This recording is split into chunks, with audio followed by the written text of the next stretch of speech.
महाराज जी, आस्तिकता की आधारशिलाओं में श्री राधा बाबा ने लिखा है कि पागल कुत्ते के काटने पर तुरंत विष का असर नहीं होता, पर कुछ समय के बाद विष का असर होता है। इसी प्रकार संत की दृष्टि पड़ने पर मानव मात्र का कल्याण निश्चित है, चाहे समय जो भी लगे। महाराज जी, इस पर प्रकाश दीजिएगा। देवर्षि नारद जी ने भक्ति सूत्र में कहा मात संगस्तु दुर्लभो, फिर कहा अगम्यो, फिर कहा अमोघस्य। संत महापुरुषों का मिलना दुर्लभ है। भगवान की कृपा से संतों से मिलन होता है। अब मैं भा भरोस हनुमंता, बिनु हरि कृपा मिले नहीं संता। तो संत मिल गए, पर लिखा है अगम्यो, उनका निर्वाह करना बड़ा कठिन है। यदि निर्वाह कर ले गए तो अमोघस्य लिखा है, निश्चित भगवत प्राप्ति हो जाएगी। निर्वाह करना, उनकी आज्ञा का पालन करना बड़ा कठिन है। प्रवचन सुन लेना, प्रवचन कर लेना ये बहुत सरल है, लेकिन आचरण में उतारना बड़ा कठिन है। सामने कोई अधर्म युक्त भोग उपस्थित है और आपका मन न ललचाए, ये बहुत कठिन बात है। सामने रुपया की गड्डी आ रही, कोई पापी पुरुष अधर्मी पुरुष दे रहा है, आप उसको ना लें, ये बहुत कठिन बात है। उपदेश करना बहुत सरल है, आचरण में उतारना बड़ा कठिन है। तो संत महापुरुषों की आज्ञा ही सबसे बड़ी सेवा है। आज्ञा समन साहिब सेवा, उनकी आज्ञा पे चलना बड़ा कठिन है। अच्छा, अब चलने लगे उनकी आज्ञा पे, अब आपको चार लोग ऐसे मिलेंगे कि उन्हीं पे अश्रद्धा करा दें, तो अगम्यो निर्वाह कर। तीसरी बात, उनके कुछ ऐसे व्यवहार होते हैं जो अलौकिक होते हैं, जिनको हम नहीं समझ पाते हैं, तो हम मानसिक बुद्धि से देखकर उनमें अश्रद्धा भी कर सकते हैं। जैसे बीच सत्संग में रामकृष्ण परमहंस जी कभी कभी पकोड़ा मांग लेते, कभी ऐसे। वो अनासक्त महापुरुष हैं, बालवत चेष्टाएं हो रही। तो देवर्षि नारद जी ने लिखा है अगम्यो, निर्वाह करना बड़ा कठिन है, पर यदि निर्वाह कर ले गए तो अमोघस्य, निश्चित भगवत प्राप्ति हो जाएगी। तो दृष्टि प्राप्त होने का मतलब जैसे हम देख रहे हैं इसे नहीं कहते। संतों की एक आंतरिक दृष्टि होती है, वो दृष्टि जिस पे लग गई, संकल्प बन गया कि आप तेरा तो उद्धार होना ही होना है, अब वो नहीं बच सकता, चाहे जहां भाग के चला जाए। अब वो उनकी दृष्टि उनके पीछे पड़ी रहेगी, और वो कभी गलत करने के सोचेगा तो जला देगी वो दृष्टि, और वो कांपने लगेगा, ना बाबा हम गलत नहीं करेंगे। तो वहां विनोद में कह रहे कि जैसे पागल कुत्ते की दृष्टि पड़ गई तो हजारों को छोड़ के काटेगा उसी पे जिसपे उसका निशाना सध गया, और जिसको काट लिया तो जब बादल गरजते हैं वर्षा आदि का संयुक्त, तो उसके अंदर वो ज्यादा विष चढ़ता है।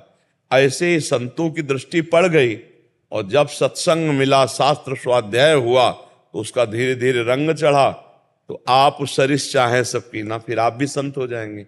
भेष से ना सही, पर आपका आचरण संत हो जाएगा, आप भी भगवत प्राप्त हो जाएंगे। तो जो संतों का कथन है, मतलब जिसके पीछे लग गए। अब संत किसके पीछे लगते हैं?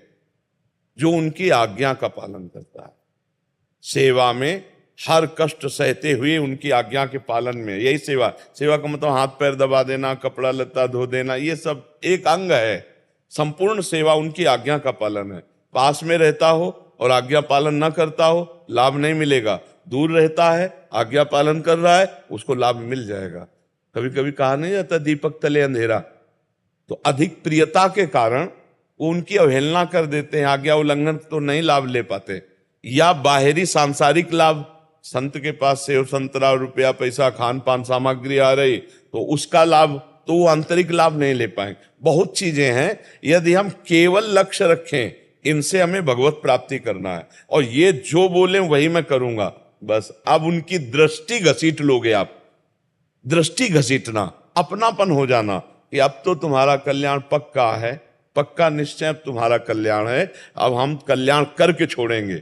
अब ये जिद्दी स्वभाव संतों का उस जीव का कल्याण कर देगा, उनके पीछे पड़ जाएंगे। तभी किसी किसी को ऐसा लगने लगता है कि हम में कुछ है, तभी तो हमारी तरफ इनका ज्यादा प्यार है। संतों का जैसे होता ना, नहीं नहीं, उनका कुछ देख के नहीं, उनका मन हो गया है भगवान से प्रेरित होकर तुम्हारा कल्याण कराने की। तो ऐसा बात बाबा ने उसमें लिखा है कि वो पीछे पड़ जाते हैं और उनका कल्याण करके ही छोड़ते हैं। ये संतों का एक स्वभाव होता है। ये संतों में एक प्रभाव होता है, पर उसका निर्वाह कर पाना बड़ा कठिन है। एक बार देवर्षि नारद जी एक देखा बहुत बूढ़ा दुकान में बैठा है और इधर उधर की बातें बक रहा है। नारद जी नजदीक गए और उनका कि भजन कर, मृत्यु नजदीक आ रही है, यही बस लड़कों को उपदेश कर रहा कैसे बेईमानी की जाए, कैसे धन कमाया जाए। अरे पूरी जिंदगी हो गई, अब बुढ़ापा तो संभाल ले भजन का। तो डांट के भगा दिया नारद जी को कि हमें तुम्हारे उपदेश की जरूरत। जो मोह में रत है ना, ममता रत सन ज्ञान कहानी, और अति लोभी सन विरति बखानी। जो ममता में रत है उनको ज्ञान की बातें अच्छी नहीं लगती, जो लोभी है ना उनको वैराग्य की बातें अच्छी नहीं लगती, जो कामी पुरुष है ना उनको भगवान की चर्चा अच्छी नहीं लगती। ऐसे ही उसको अच्छा नहीं लगा। नारद जी ने कहा तुम हमको भगाया है और हम तुमको भगाएंगे और तुम्हें भगवत प्राप्ति करा के छोड़ेंगे। देखो संतों का स्वभाव। अब उस समय गंगा जैसे नजदीक है या कोई भी नदी नजदीक है तो प्राय लोग नदियों में स्नान करने जाते थे, थोड़ी धार्मिकता तो रहती ही थी। तो सुबह सुबह स्नान के लिए निकला, नारद जी वापस उसी का रूप रख करके आ गए। तो बेटों ने कहा कि अभी तो आप स्नान करने गए थे। बोले स्नान करने गए, मैंने देखा मेरे ही जैसा एक आदमी, तो मैंने सोचा तुम लोगों को बता दूं कि वो आदमी यहां आने ना पावे, और कहीं वो हमारे जैसा बिल्कुल रूप रखे हुए वो बहुरूपिया कहीं हमारी संपत्ति ना हड़प ले, इसलिए मैं वापस आ गया हूं। अब आज तो गंगा नहाने नहीं जाऊंगा, कल जाऊंगा। अब वो नहा धो के घर में जो आए तो लड़के पहले से ही खड़े थे। बोले बहुरूपिया तुझे घुसले ले। उनका तो दिमाग खराब है, हम तुम्हारे बाप। बोले बाप हमारे अंदर बैठे, तुम हमारे बाप नहीं हो। और धक्का लगा के बाप, वो लाख कह रहा है कि कसम खा रहा है बाप। अरे बोले हमारे पिता घरे बैठे, दृष्टांत में उदाहरण में दिया। अब वो बाहर रोते हुए खड़ा। देवर्षि नारद जी जो पिता बने हुए थे वो बाहर निकल करके आए। बोले तेरा यहां कुछ नहीं है, अब समझना दे तो पिट जाएगा, तू जा बाहर। तो उनका आखिरकार हो कौन आप? तब देवर्षि नारद जी अपने रूप में हुए। बोले समझे, माया के एक नाटक में तुम्हें घर से बाहर निकाल करके अभी और कभी जिंदगी में घुसने नहीं देते। अब मान ले भजन कर ले, तेरा कोई नहीं है संसार में, अभी कुछ दिनों में शरीर छूट जाएगा, अब हरि भजन कर ले। उसके दिमाग में समझ में आ गया कि ये संसार का राग, संसार का मोह झूठा, और वो भजन में लग के भगवान को प्राप्त हो गया। बुढ़ापा उसका संभल गया। संत जिन पर कृपा करते हैं तो प्रतिकूलता का दर्शन कराकर, संसार के राग का नाश करके भगवान की प्राप्ति का। अब वो कैसे प्रतिकूलता का नाश होगा? कई तरह से होता है। एक शराबी आदमी देखा, एक मस्त संत जा रहे थे, संत तो भगवान के चिंतन में मस्त होते हैं। ए बाबा जी, आज तक तुम्हें ऐसा आनंद नहीं आया होगा, आओ हमारे साथ। तो नजदीक गए, वो भी बड़े कौतुकी। उन्होंने कहा तुम्हारे हम भाग्य की रेखा पढ़ रहे हैं बेटा, 7 दिन के अंदर मर जाएगा तू। और वो संत पर इतना विश्वास था, साधु महात्मा सत्य बोलते हैं और चमत्कारी होते हैं कि मतलब रेखा आदि तो पढ़ ही लेते हैं। हाथ जोड़ा, महाराज 7 दिन में मर जाएंगे? बोले पक्का। सारा नशा उतरने लगा शराब का उसका। बोले ये 7 दिन के अंतर में मर जाओगे, पक्का तुम्हारी भाग्य रेखा है। तो महाराज हम तो शराब पीते रहे, बेविचार करते रहे, गंदे आचरण, और घुटने पे हो गया, मेरा उद्धार कैसे होगा? बोले भैया पक्का उद्धार हो जाएगा, यदि तुम गोविंद गोविंद गोविंद गोविंद ऐसा जपो, पक्का तुम्हारा उद्धार हो जाएगा। बोले बस आप ही हमारे सहारा हो, आज से हम कभी शराब नहीं पिएंगे और घर जाकर के हम गोविंद गोविंद गोविंद गोविंद सब बंद कर। 7 दिन में मर ही जाना, संत के वचन है। 1 दिन 2 दिन 3 दिन भोजन छोड़ दिया, तो गोविंद गोविंद गोविंद गोविंद गोविंद गोविंद हरे मुरारे गोविंद गोविंद मुकुंद कृष्ण गोविंद गोविंद रथांग पाणे गोविंद दामोदर माधवेती गोविंद गोविंद रट लगा। क्योंकि अब पता चला ना, जब 7वां दिन आया तो बस वो सोच रहा था अभी मरे अभी मरे, क्योंकि 7 उतने में वो महात्मा आ गए। जो ही देखा स्वामी जी, और चरणों में गिरा। 7 दिन हो गए गोविंद गोविंद जपते हुए, आज हमारा आखिरी जन्म, भले आ गए हो, अब आपके सामने प्राण निकले, आप ऐसा आशीर्वाद दो कि अब हमारा दोबारा संसार में जन्म ना हो। 7 दिन भजन कर रहा है ना, और उसको बहुत एकदम चरणों में गिरे। बोले बेटा सही बताए, तुम अमर हो गए, तुम मरोगे नहीं। मरना तो 7 दिन में, इतवार से सोमवार के बीच में दिन ही आएंगे। हमारी मिथ्या वचन नहीं, 7 दिन के अंदर ही मरोगे। लेकिन अब तुम मरोगे नहीं, क्योंकि तुम भगवान के नाम में डूब गए। अब पूरा जीवन जितनी श्वासें इसी नाम को जपना, तुम्हें भगवत प्राप्ति हो जाएगी। तो साधु महात्मा कुछ ऐसे कौतुकी होते हैं कि जिसके पीछे लगे उसका कल्याण करके ही छोड़ते हैं। और अगर उनके वचनों पे विश्वास हो जाए तो पक्का भगवत प्राप्ति हो जाए। कुछ भी उनके वचनों पे विश्वास हो जाए। एक गांव की गौवें चराया करता था आदमी। पहले ऐसा होता था, ग्वाले होते थे तो गौवें चराता था, और भोजन और सब लोग उसको, अर्थव्यवस्था तो उससे परिवार चलता था। गांव में भागवत की कथा हो रही थी, तो गांव के लोगों ने कहा कभी तो सुन लिया कर यार कथा, जंगल में गौवें चरा कर बस अपना जीवन बर्बाद कर, कभी तो कथा सुन लिया कर, गांव में कथा हो रही। तो उसने सोचा कि चलो आज सुन लेते हैं। तो वहां गए तो उन कथा का प्रसंग चल रहा था। जिसने जिंदगी में गुरु नहीं बनाया, भजन नहीं किया, उसका जीवन बेकार चला गया। तो अब इसी सोच में रह गया कि मैंने तो कभी गुरु बनाया नहीं, कोई भजन तो साधन, तो हमारा जीवन बेकार चला गया। कथा समाप्त हुई, पंडित जी के चरणों का, ज्यादा बात तो हम नहीं पकड़ पाए, इतना पकड़ पाए कि गुरु बनाए बिना जीवन व्यर्थ जाता है। तो अब आप हमारे गुरु, अब हम कहाँ ढूंढे गुरु, आप ही गुरु हो। अब हमें मंत्र दे दो, हम अपनी गाय चराने जाए, हमें ज्यादा समय नहीं है। तो ऐसे कहीं मंत्र मिलता है कि गली चलते। तो उनका आखिरी दिन, जिस दिन कथा समाप्त होगी उस दिन तुम्हें हम मंत्र दे देंगे, तुम आ जाना। अब आखिरी दिन काफी भेंट वेंट चढ़ी। अब वो गरीब आदमी क्या देगा दीक्षा में, तो उन्होंने टाल दिया। अभी हम भोजन कर रहे हैं, फिर वो बेचारा बाहर बैठा भोजन, वो अच्छे से भोजन किया, थोड़ी देर आराम करके जाना था। अब रबड़ी आदि पाया तो पेशर बना। अब पहले गांव बाहर शौच जाना होता था, शौचालय तो होते नहीं थे। अब वो घर के बाहर बैठा था, जो ही लोटा लेके निकले से बोले गुरुजी गुरुमंत्र दे दो, देखो कथा भी समाप्त हो गई और आप जाने वाले भी हो, और पीछे पीछे चल दिया। अब वो धोती संभारे, उन्होंने कहा दिमाग खराब है, शौच जा रहे तुम्हें गुरुमंत्र। उसने कहा आप नहीं छोड़ने वाले, हम हमारे पास इतना टाइम नहीं, पूरे गांव के गौवें चराते हो, पीछे पीछे चल दिए। अब उनको सोच लगी थी, वो सोचे अब जाए तो हम कहीं बैठ जाए किसी वृक्ष आदि के आड़े लेकर के। अब वो सोच लगी थी, तो उसने कहा महाराज गुरुमंत्र दे। बोले धत गपोचंद, बोले गुरु जी, बस मान गए। धत गपोचंद, धत गपोचंद, अब ना राम न कृष्ण न हरि। अब सोचो, गुरु भाव और गुरु मंत्र पर विश्वास। गुरु ने कह दिया धत गपोचन, तो जपने लगा।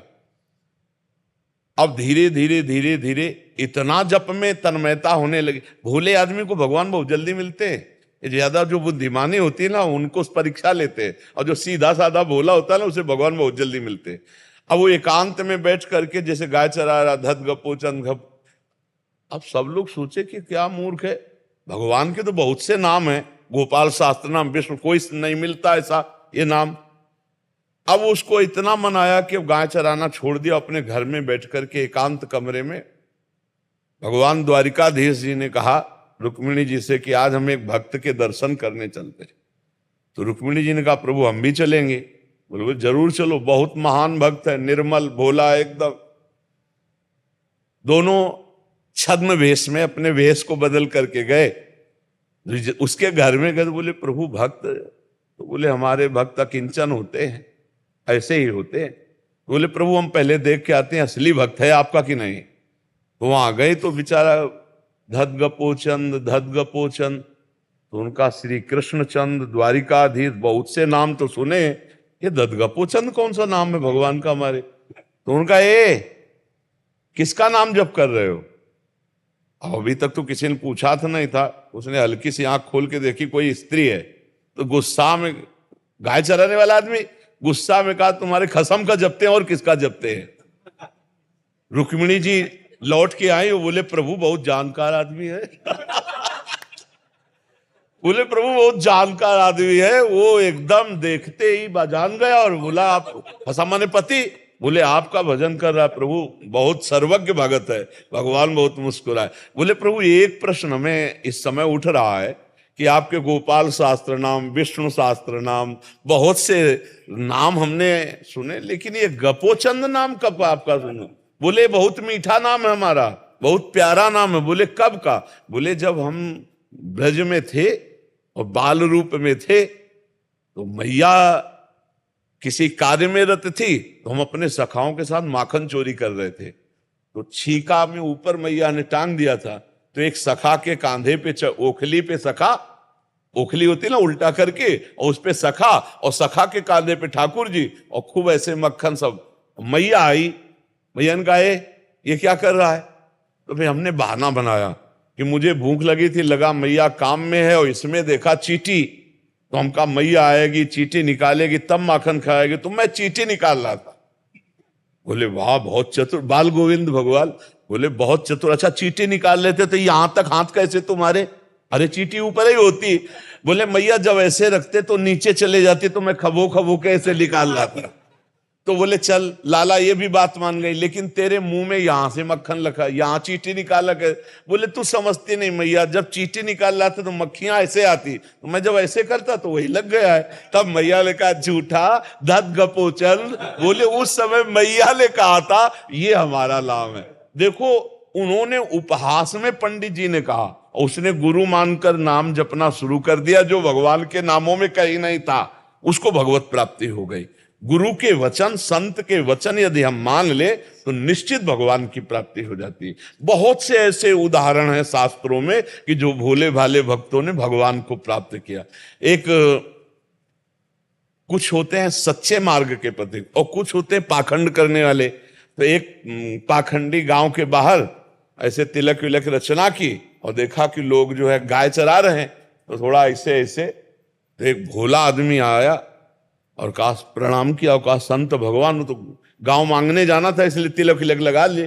बोले संत भगवान ऐसे क्या करते हो? तो बोले ऐसे भगवान के दर्शन हो जाते हैं। और वो भोला आदमी वो जो ही गए सो तालाब में नहाया और जैसे जैसे चिन्ह बनाए थे तिलक के वैसे चिन्ह बनाए। अच्छा वो तो नाटक कर रहे थे, पकड़ के सांस ले रहे थे, बस ऐसे पकड़े और वो सीधा आदमी सीधे बंद कर लिया, सीधे बंद करके कि भगवान दर्शन दो, भगवान दर्शन दो, भगवान दर्शन। भगवान अब मिनट भर तो जो प्राणायाम करते हैं वो रोक सकते हैं, इसके आगे तो प्राण फिर व्याकुल होकर निकलने लगेंगे। 1 मिनट में भगवत प्राप्ति उसको हुई।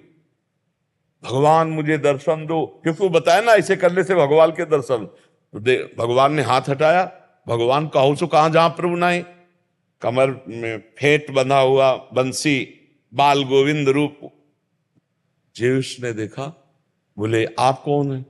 हमारी नाक से जो हटा। बोले हम भगवान हैं। बोले हमने तो कभी देखा नहीं, हम तो जानते नहीं। अब आप भगवान, इस बात का प्रमाण हमारे वो गुरु जी देंगे जो अभी गए। अरे बोले वो पाखंडी, वो जिंदगी में हमें कभी नहीं पा सकता है, वो केवल मांगने के लिए तिलक। बोले आप हमारे गुरु की निंदा मत कीजिए, देखो निष्ठाएं होती। और भगवान से कहा कि हम तब मानेंगे आप भगवान हो जब हमारे गुरु जी आके कह देंगे यही भगवान है। तो बोले ले वाला अपने गुरु जी को, तब तक हम यही। बोले बड़े चतुर हो, भाग जाओगे, ऐसे हम नहीं। अपना गौछा उतारा और भगवान को एक पेड़ में बांधा। भगवान भक्ताधीन, यशोदा मैया ने रस्सी से बांधा ना उखल में, भक्ताधीन मना पूज्यो भक्ता नाम भयंकरा। अब वो गया तो गांव में वो मांग रहे थे, उनका गुरुजी जिस क्रिया से आप भगवान के दर्शन कर रहे थे हमें भगवान मिल गए, बस तुम्हें ये बताना कि यही भगवान आए हैं आप वाले कि ना आए। अब उसको तो कभी भगवान से कोई मतलब ही नहीं था। तो और उनका हाँ वही थे वही थे। बोले नहीं आपको चलना पड़ेगा, वहां बताना पड़ेगा। अब वो भगवत साक्षात्कार किए हुए बालक उसकी आज्ञाओं नहीं टाल सके। वो नजदीक आए, बोले देखो वृक्ष में तो अंगूछा भर बंधा, उनको दिखाई दे रहा था भगवान ने। तो उनका बेटा तुमसे सही बतावें, हम कोई भजन नहीं करते, हम कोई साधु महात्मा नहीं, हम भेष बनाकर भीख मांगते हैं, अपने परिवार का पोषण करते हैं। तो उन्होंने भगवान से कहा भगवान जब हमारे गुरु ने हमको शिक्षा नहीं दी और इशारा मात्र से आपकी प्राप्ति हो तो आप हमारे गुरु को भी दर्शन कराओ। भगवान ने उस बालक की कृपा से दिव्य दृष्टि दी, तब वो दर्शन पाए। कितने ऐसे प्रसंग भरे पड़े हैं कि भोले जनों को भगवान ने संत संग या कोई संत का नाटक भी किए, उसी के संग से भगवत प्राप्ति हो गई। तो संत संग बड़ा दुर्लभ है, भगवान की कृपा से प्राप्त होता है। और जब द्रव्य दीन दयालु राग हो तो साधु संगत, पर संतों पर विश्वास होना उससे दुर्लभ की बात है। और संतों की आज्ञा पालन कर लिया तो अमोघस्य निश्चित परिवर्तन हो जाएगा, निश्चित मंगल हो जाएगा। तो राधा बाबा बहुत उच्च कोटि के महापुरुष हैं, इसलिए वो शोध कर बात कह रहे हैं कि अगर संत संग हो गया अब मोहि भाव भरोसा हनुमंता, बिनु हरि कृपा मिले नहीं संता, जो प्रभु मोई अनुग्रह कीना। अगर प्रभु ने एक बार कृपा कर दी तो कंजूसी थोड़ी करेंगे, अब वो भगवत प्राप्ति करा के ही छोड़ेंगे। संत संग का मतलब है इस जन्म में मेरा परम मंगल होगा, परम कल्याण होगा, तभी संत संग मिला है। नहीं आजकल तो संत तो कोई भी अपने आगे लगा लेता है, पर वास्तविक संत होना जो भगवान के निरंतर चिंतन में लगे हैं, जिनको संसार के किसी भोग के भोगने की इच्छा नहीं रह गई, जो किसी से छल कपट पाखंड नहीं करते, एकमात्र सब में भगवत भाव, ऐसे महापुरुषों का संग मिल जाए तो निश्चित भगवत प्राप्ति हो जाए, निश्चित हमारा जीवन सुधर जाए। और देखो संतों के संग से सुधरता है जीवन, ऐसा नहीं है।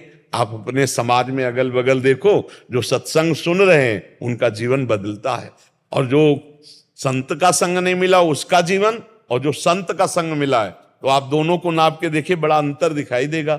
संत का संग मिलने वाले का परिवर्तन होगा, दैवी संपदा बढ़ेगी, आचरणों में पवित्रता आएगी, और वो समाज को सुख देने वाला बनेगा। और जो संतों का संग नहीं